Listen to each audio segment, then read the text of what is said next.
They actually did it.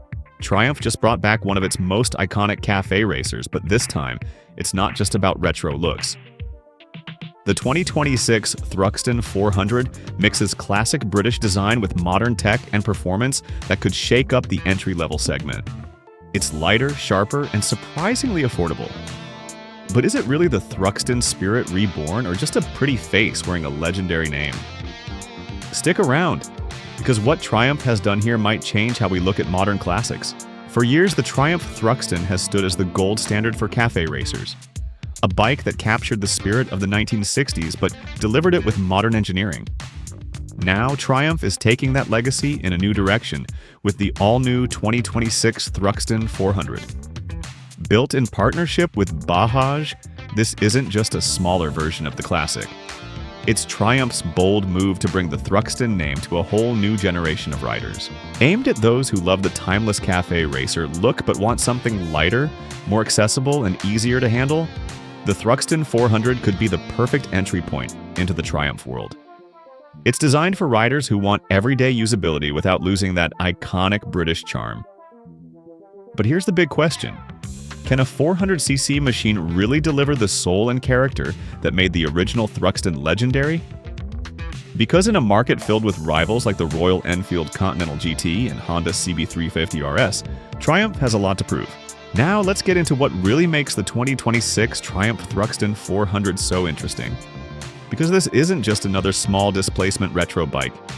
It's a modern cafe racer that tries to balance classic style with everyday practicality. First off, the design. The Thruxton 400 looks every bit like its bigger 1200cc sibling. Sculpted fuel tank, round headlamp, twin analog-style gauges, and that signature cafe racer tail section. It carries an old-school charm, but adds subtle modern touches like LED lighting, premium paintwork, and brushed metal finishes. The proportions feel right. Not too compact like some 400cc bikes, but sleek and muscular enough to turn heads at any cafe stop. Move closer, and you start appreciating the attention to detail. The stitching on the seat, the quality of the switchgear, and the way Triumph's logo sits proudly on the tank, everything feels properly premium. It's the kind of design that invites you to slow down and just take it in for a moment. Underneath that classic silhouette sits a 398cc single-cylinder engine, the same platform as the Speed 400, but tuned differently for a smoother, more relaxed delivery. It produces around 39.5 horsepower and 37.5 Nm of torque, paired with a 6-speed gearbox and slipper clutch. On paper, those numbers don't scream legendary performance, but once you get riding, the Thruxton 400 surprises you. The throttle response is crisp, and the power band feels lively without being intimidating, perfect for city rides or weekend canyon runs. Handling is another highlight. The bike rides on 17-inch wheels with KYB suspension, giving it a confident, planted feel even on rough roads. Triumph's engineers have kept the weight under 180 kg, which makes it agile through corners and easy to manage at low speeds. The braking setup, Biber discs with dual-channel ABS, delivers strong stopping power, giving beginners and experienced riders equal confidence. Inside the cockpit, the Thruxton 400 blends retro and modern seamlessly. You get twin dials with a small LCD insert for useful data like gear position, trip meter, and fuel range.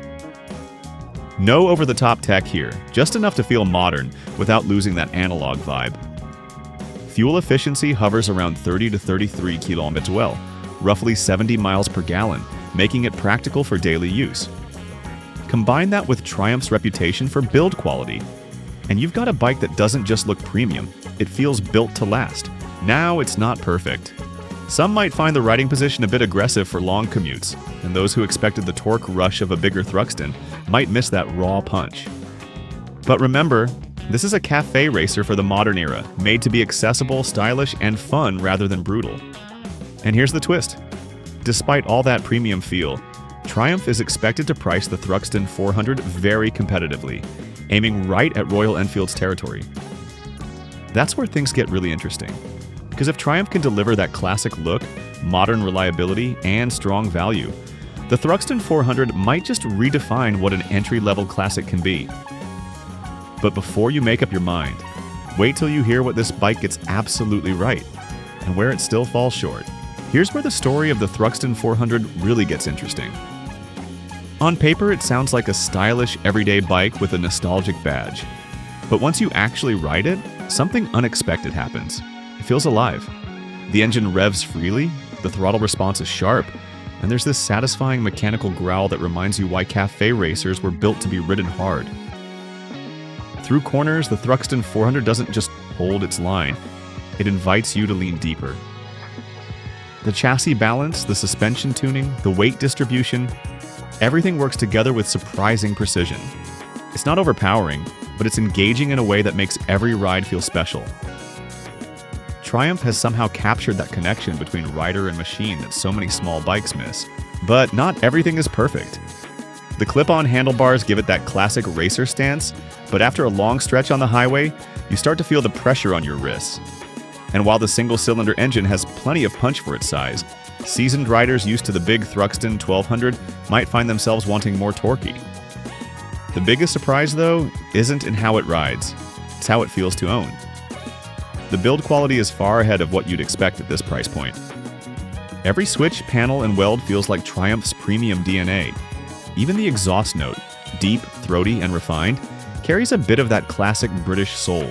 And when you realize it's priced close to the Royal Enfield Continental GT 650, that's when it hits you.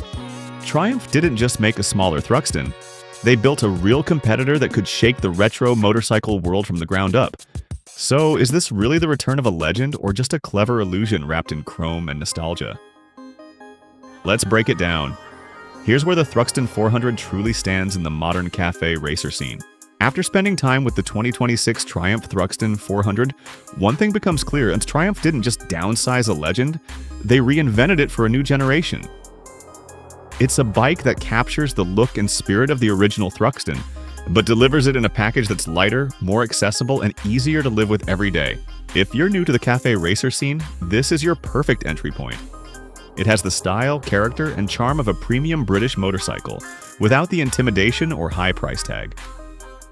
The Thruxton 400's refined handling, excellent build quality, and everyday comfort make it ideal for riders who want that vintage vibe but still need something practical for the city or short weekend rides. For experienced riders, it might not replace the thrill of the 1200, but it will surprise you with how connected and fun it feels. It's one of those bikes that make even short commutes feel special, like every turn and throttle twist actually matters. The drawbacks?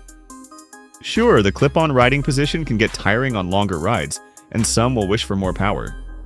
But honestly, those are small trade-offs for what the Thruxton 400 achieves overall. Triumph managed to make a 400cc bike that doesn't feel like a compromise. It feels like a statement. In today's US market, where retro-style bikes are booming, the Thruxton 400 hits a sweet spot between nostalgia and modern-day usability. It's proof that style and substance don't have to be opposites, and it might even push competitors to rethink what entry-level should mean. So, is the 2026 Thruxton 400 truly the return of a legend? In many ways, yes, not because it's the most powerful or expensive, but because it brings that legendary cafe racer soul to more riders than ever before. What do you think? Did Triumph get it right this time?